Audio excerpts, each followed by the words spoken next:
Hello, welcome to this video. In this video we'll be covering the topic on intercompany transactions. So what we'll go through, number one, just a high-level overview about intercompany transactions. Number two, we will discuss a subsidiary-parent relationship. Number three, we will go through the impact of intercompany transactions on deferred tax. Number four, we will go through the impact of intercompany transactions on NCI, non-controlling interest. And number five, we will make mention of the typical intercompany transactions, or the types of the typical intercompany transactions. So let's get into it. We're going to cover an overview. So the question would be, what is the purpose of intercompany transactions, or more specifically, what is the purpose of eliminating intercompany transactions? Remember, if we go back to the conceptual framework, what are we trying to achieve with the conceptual framework? We are trying to provide users with financial information that is useful for decision making. Now, who are our users?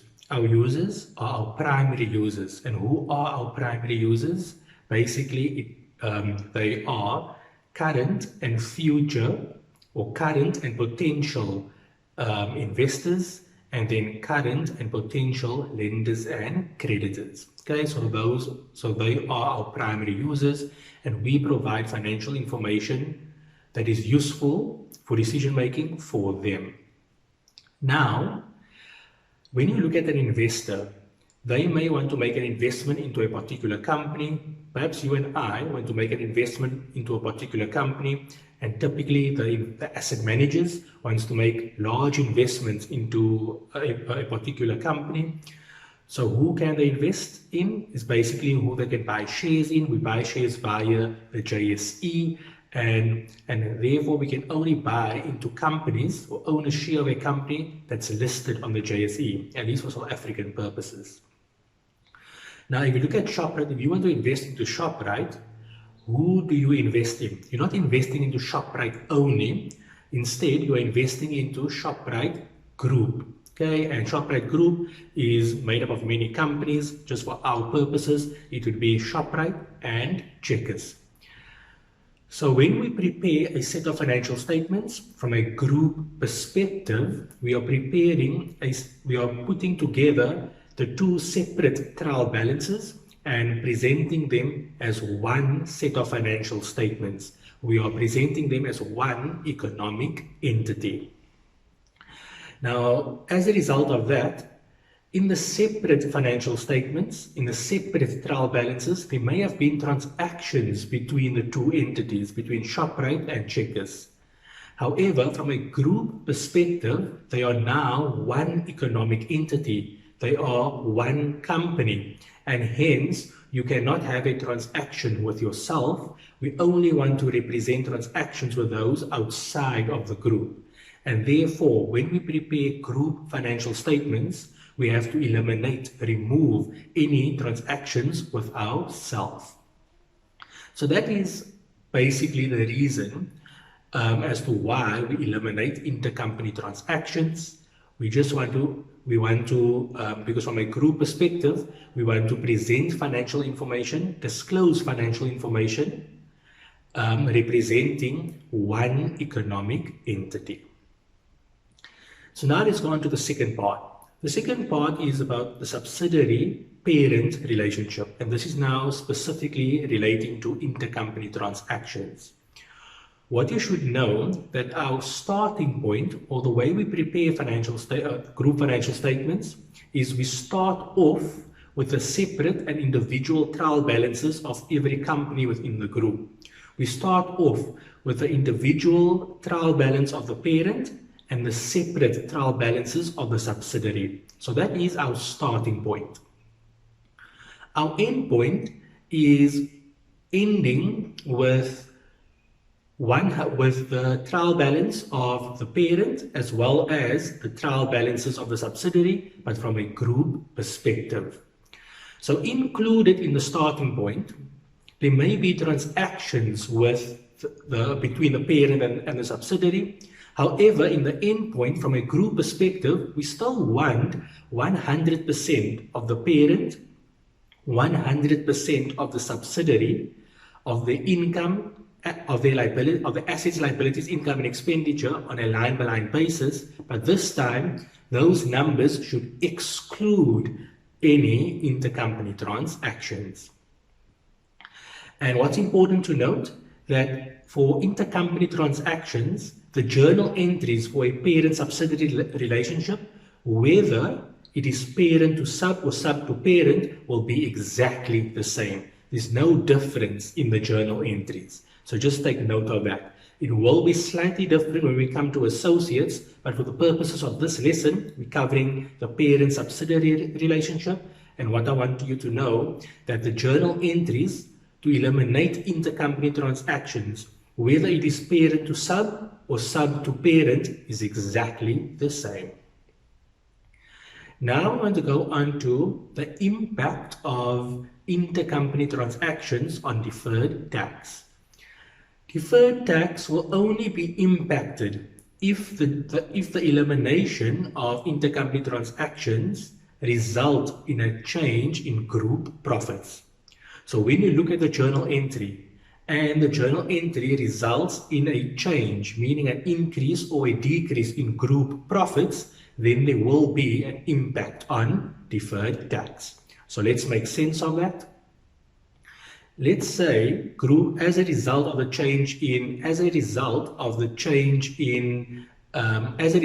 elimination of intercompany transaction, group profits decrease. Because group profits decrease, we expect income tax to decrease. And as a result, the other side of the journal entry to income tax would be deferred tax. So take note, when there is a change in group profits, then there will be an impact on deferred tax. If there's no change in group profits, there will be no impact on deferred tax. Number 4, we want to explain the impact of intercompany transactions on NCI, on non-controlling interest. Now, for NCI to be impacted, two criteria needs to be satisfied. Number 1, there must be a change in group profits. If there's no change in group profits, you don't have to bother. But it needs to be number 1 and number 2. So number 1, there must be a change in group profits. And number 2, the change in group profits must be as a result of a transaction that arose in the subsidiary. And why is that? Why does that make sense? NCI only share in the profits of the subsidiary. NCI do not share in the profits of the parent.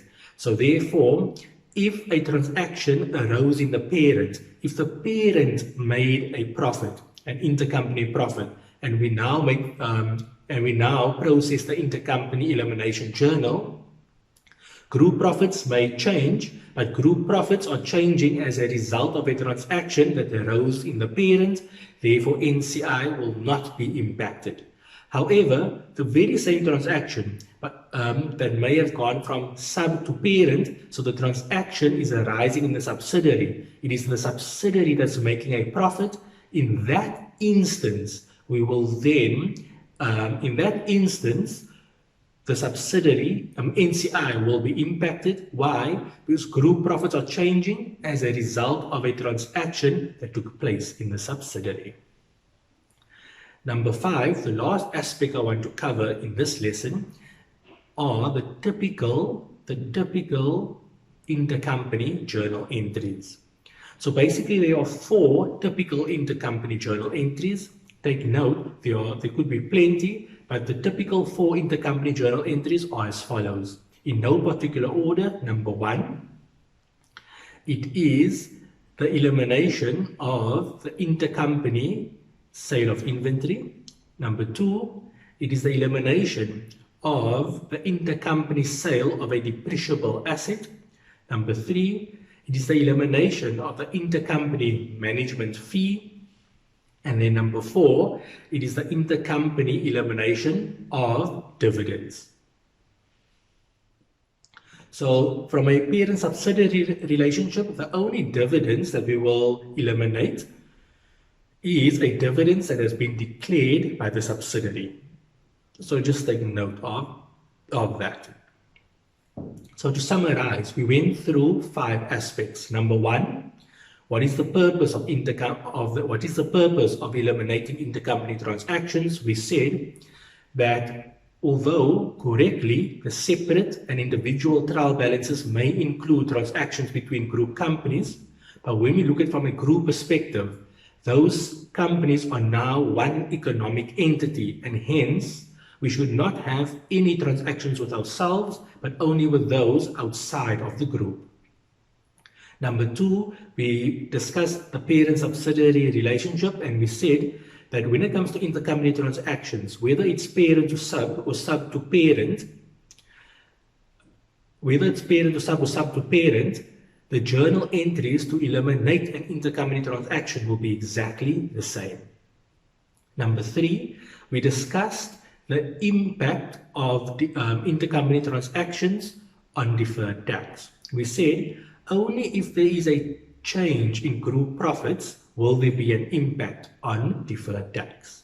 Number 4, we went through the impact of intercompany transactions on NCI, and we said in order for NCI to be impacted as a result of eliminating intercompany transactions, 2 conditions must be satisfied. Number 1, there must be a change in group profits, and number 2, the transaction must have arose in the subsidiary. The profit must have been made in the subsidiary. Why? Because it is the NCI only share in the profits of the subsidiary. Then lastly, number 5, we went through the typical types of intercompany transactions. And number 1, it was the sale of inventory. Number 2, it was the sale of a depreciable asset. Number 3, it is management fees, intercompany management fees. And then number 4, it is intercompany dividend. More specifically, it's a dividend declared by the subsidiary. In separate videos, I will be going through each intercompany transaction and providing an explanation with the journal entries and taking you through how to think through the journal entry by understanding what is the purpose of eliminating each intercompany transaction. Until then, thank you for watching.